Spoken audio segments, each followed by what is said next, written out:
i-verify natin kung saan tayo nakapulot ng mga plastic bottles.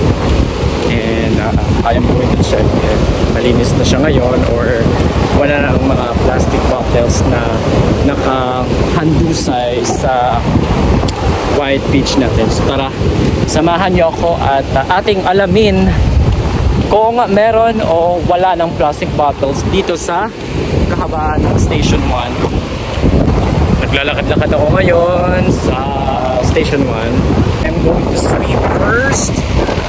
I hope that you guys can hear me while I'm talking because it's so windy right now because there is a low pressure area.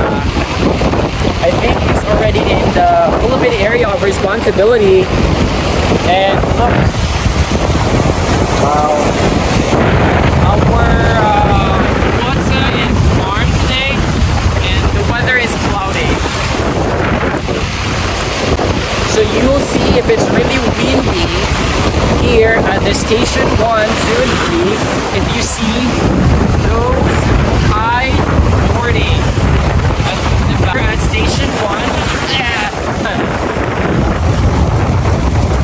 Oh my god. Yeah, look at this wave, oh. Ah!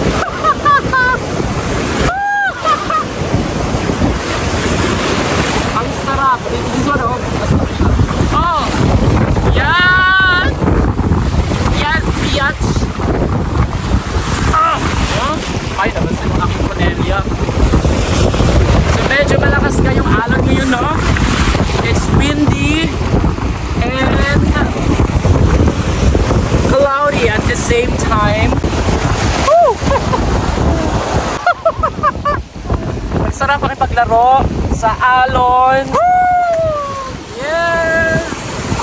I hope that you guys are here for you guys to experience this amazing beach in the world called Boracay Island, Philippines. So I am going to sleep now. Oh my gosh! Where's the shade? Oh! Oh my! My shades! Hala! Wala ng shades ko.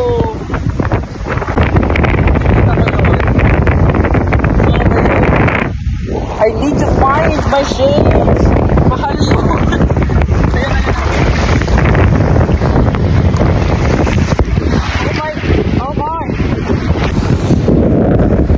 Oh my god. I can't find my shades. I can't. Where's my shades? Oh, natabunan na siya ng malaking alon. Ng malalaking alon. Yung mga rumaranggas ang tubig right now.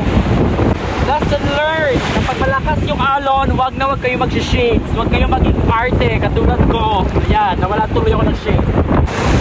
Oh. Alright guys. Wala na yung aking shibanga. Move na tayo. Lesson learned na to.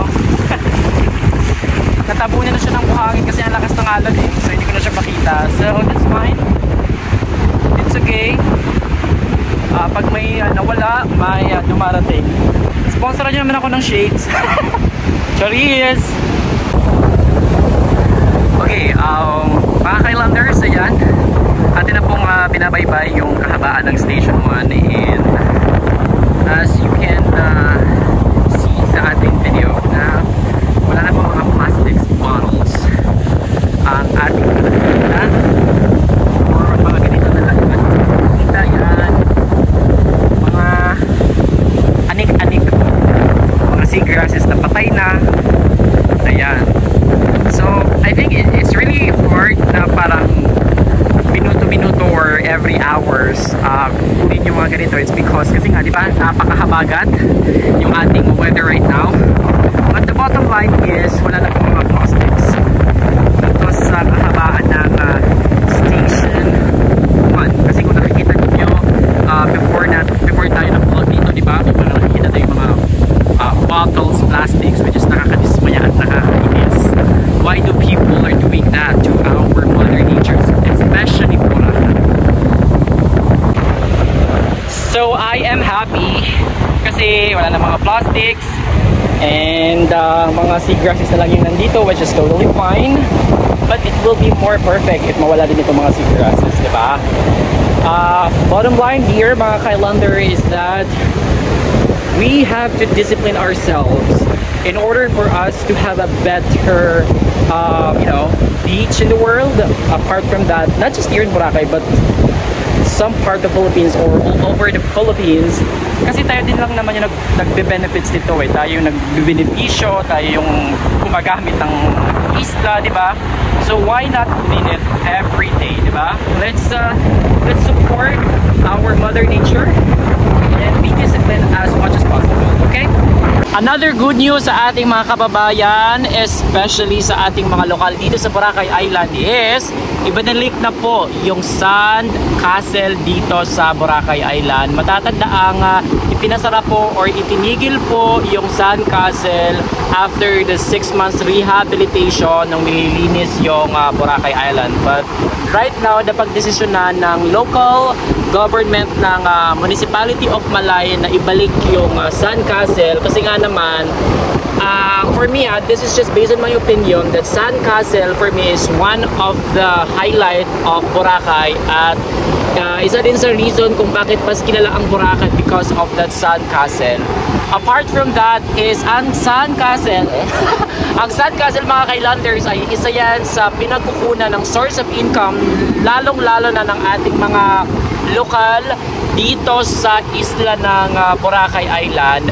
And another thing is that kahit na ipagbawal nila yung bawal yung Sand Castle dito, marami pa rin pumupuslit na mga lokal na kababayan natin na nag-create ng Sand Castle saan mang parte ng isla ng Boracay Island. So it's really hard to control yung ating mga lokal kasi syempre mahirap yung buhay, kailangan natin kumita, kumayod araw-araw kasi hindi naman turista lang yung source of income. I mean, mostly ang source of income dito sa isla is mga turista lang. So as much as possible, dagdag income din dito sa ating mga kababayan na lokal.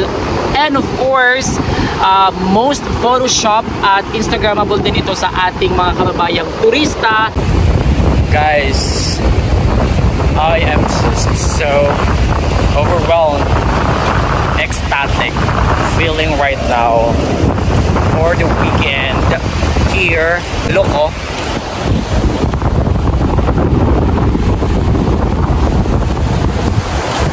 Although nawala yung aking shades, makikita nyo wala lang akong shades na suot. Barbie! What happened to you, Barbie? Look si Barbie, oh. I won an Oscar award! It looks like an Oscar, right? Alam nyo guys, yung pagbablog talaga, pakapala lang talaga yan ng mukha. Kung makapala yung mukha mo, wala kang pakialam, sasabihin ng ibang tao. Kung wala kang pakialam, na kahit na nagsasalita ka na para kang tanga, just like me right now, na pinagtitingin na ng mga tao sa iba't ibang parte ng Boracay, like kumakain sa mga restaurants, nakatingin sila. As long as you're confident, wala kang tinatapakan or wala kang inaanong mga tao, then just be yourself. Diba? Yan ang vlogging.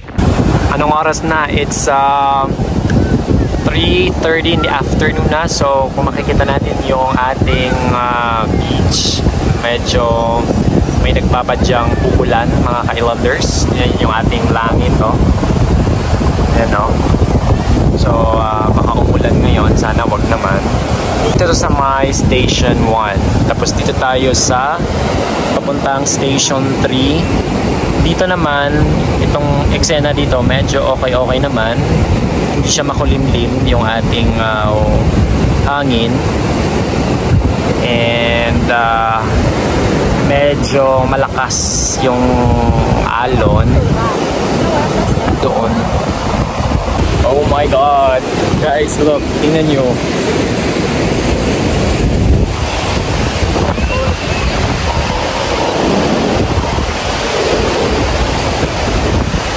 Umuulan na doon sa may Station 1.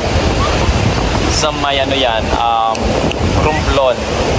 Grabe, sa papunta na po dito yung ulan. Sobrang itim na po. So from Romblon to Boracay, pupunta na siya doon, papunta ng Station 3 going to Malay. So ganun po siya. Oh my God. At kakanta na po si Morissette Amon. Ang gusto ko lang bumitaw, Jujulanis Morissette na. Ayan o. Oh my God. Boracay. Ayan, may low pressure area kasi kaya ganito yung ating weather. Pero kapag ano, okay naman yung ating weather, super beautiful yung Boracay, diba? Wait lang na. So, magkakape muna ako guys. Kasi ang lamig, ang sarap yung nagkakape ka tapos yung weather. Nakaka-diba. Yan yung ano, umuulan na, pero dito medyo umaambon na dito sa area na to. Pero doon, ang lakas ng ulan, buti na lang may kape.